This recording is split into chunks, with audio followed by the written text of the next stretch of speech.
Part 3. Rebellion of the Heart. The parade that changed everything. San Francisco woke up early that morning, flooded with rainbow flags fluttering from street lamps and fire escapes.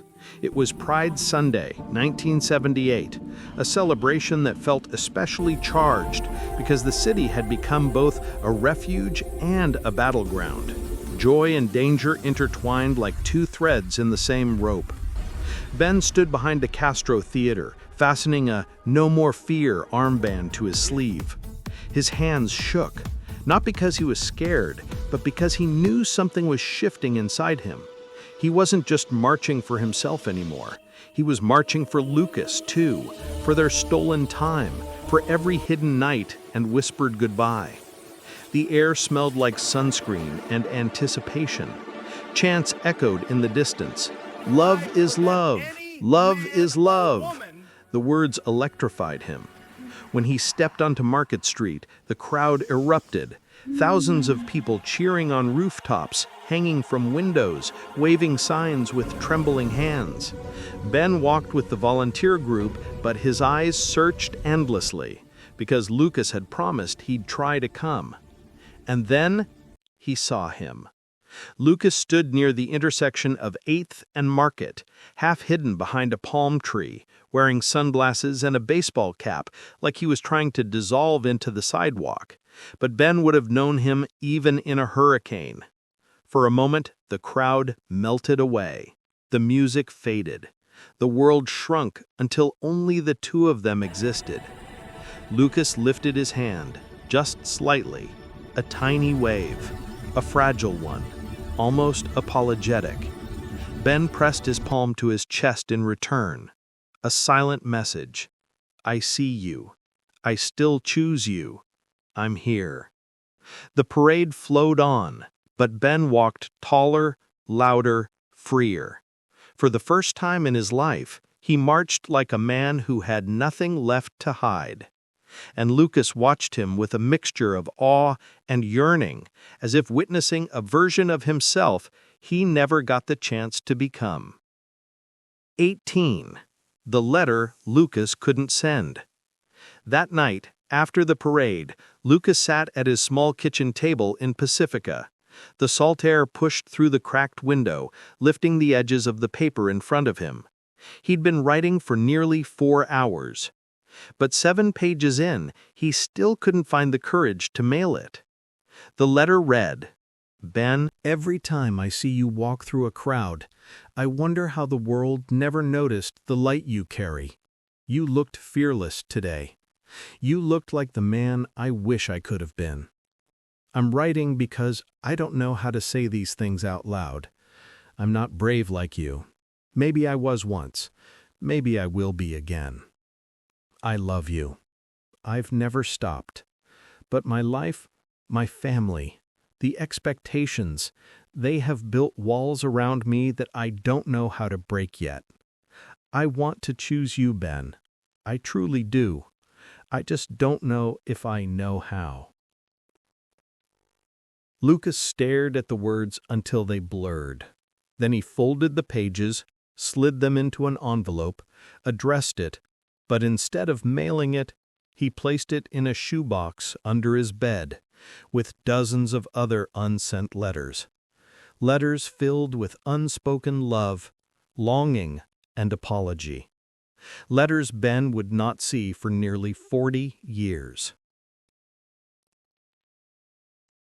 19. Harvey's Rally and a Turning Point. A week after Pride, Harvey Milk held an emergency rally in the Castro. The sun was dipping low, staining the storefronts gold. People gathered, shop owners, teenagers, drag queens, bartenders, activists, and closeted men who found courage only in the shadows. Ben stood near Harvey, helping with sound equipment. He felt the atmosphere crackling with urgency. Harvey stepped up to the mic. You must come out," he declared, voice ringing across Castro Street. "You must tell your family, your neighbors, your co-workers. because you are the only one who can silence their fear by showing them who we are." Ben felt the words pierce him. They were not gentle. They were a call to battle. After the rally, Harvey placed a hand on Ben's shoulder.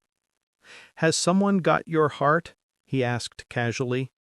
Ben gave a crooked, sad smile. "Yeah, someone who can't choose me yet." Harvey sighed. "Then keep living your truth. Sometimes that's the only way to show someone how to free themselves." Ben nodded, but grief tugged at his ribs. He knew he had to let Lucas make his choice. He just didn't know if the waiting would break him. 20. The night of the storm. One late August night, the city was drenched in an unexpected thunderstorm. Rain hammered the rooftops, running in silver streams down Castro Street. Ben walked alone with an umbrella, soaked to the knees, replaying the parade over and over, the look on Lucas's face, that mixture of longing and regret. He was passing the old bookstore when he thought he heard his name. "Ben!" He turned. Lucas stood across the street, drenched, hair plastered to his forehead, chest rising and falling like he'd been running for miles. Ben dropped the umbrella. Lucas ran to him. They collided under the awning of a closed cafe. "What are you doing here?" Ben whispered, breathless. "I don't know," Lucas said, grabbing fistfuls of Ben's shirt. I couldn't stop thinking about you, about today, about everything." Rain roared around them, but the air between them was painfully still. Lucas touched Ben's cheek, thumb trembling. "I'm scared, Ben." Ben closed his eyes. "So am I." "Help me," Lucas whispered. "Help me learn how to live like you do." Ben opened his eyes, soft, warm, steady. "Then start by choosing the truth. Right now. Just for tonight." And Lucas kissed him, desperate, wet, shattering, the kind of kiss that felt like rewriting years of silence in a single breath. Outside the storm howled, but inside that small pocket of shelter, two men finally stopped running from themselves. 21. A brief season of light. For 6 weeks, Lucas and Ben lived between moments, secret, fragile, perfect moments. Late-night drives along Highway 1, coffee at dawn on Lucas's balcony, kisses stolen in grocery store aisles, warm whispers held between sheets. It wasn't sustainable. They both knew that. But for a small miracle of time, Lucas dared to step into the sun.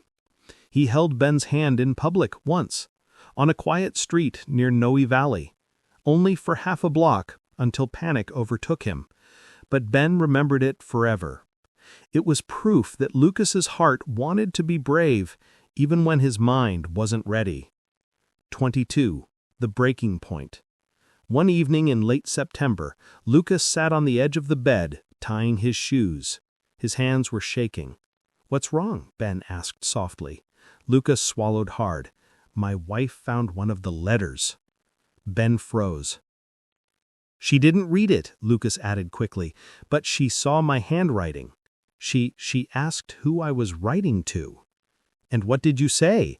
"I lied," Lucas whispered. "I said it was notes for a client." A long silence filled the room. Ben lowered himself to sit beside him. "Lucas, you can't keep living like this.